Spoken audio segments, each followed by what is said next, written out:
So that's the perfect lead-in for my question to Ibu Ismana.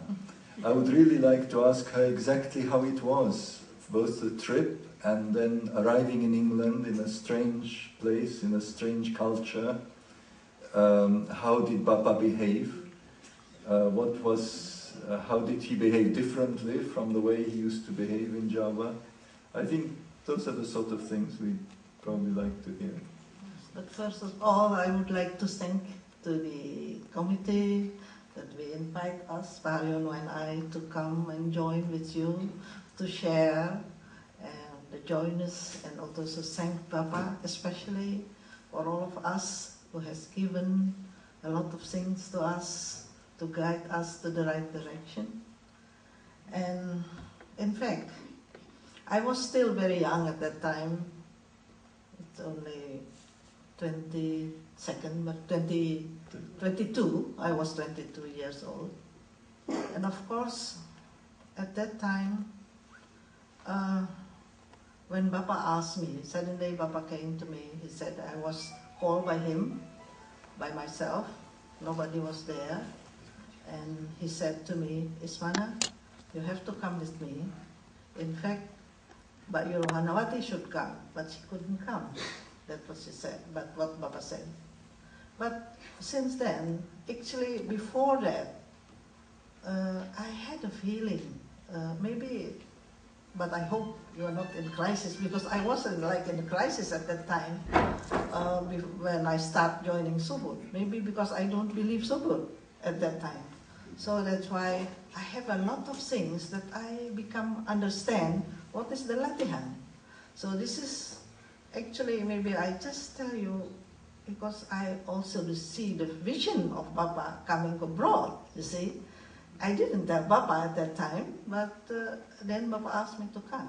That's why when we were abroad, I said, oh, I saw this and I saw that, and Bapa, that's why I think one of his talk, he talked about me, that I was seeing this place and things like that, and all of you also there doing latihan, or that is my own story.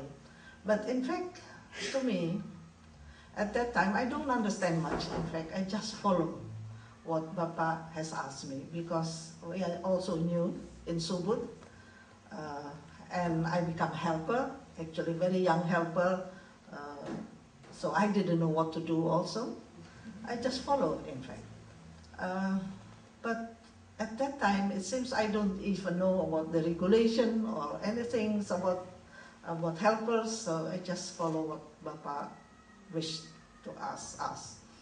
And actually, when I look at Bapa at that time, it seems to be to me, Bapa is very normal. But Bapa, I could see that Bapa can adjust easily with anybody, even with, at that time when we come to England, we saw Bennett with Elizabeth, and then of course the Bissing and the Walton and Mr. Hall and the Fennick, I think they was there, and they come to greet Bapa, who invite Bapa there. So, but Bapa is so easily to adjust with these people, and of course at that time, suddenly at that night maybe we were opening people. But I think John Bennett was asking also, bringing also some people like, what is the American guy, what is his name, I can't remember. So he was with him too, and he was also open at that time. And we were also opening some people. But I think Mariam Cable, who is living now in Indonesia, she was already opened by Meredith Starr. But I think the way she opened also by opening when Meredith Starr in the other room and Mariam in another room, so she was open like that, because no ladies helper at that time.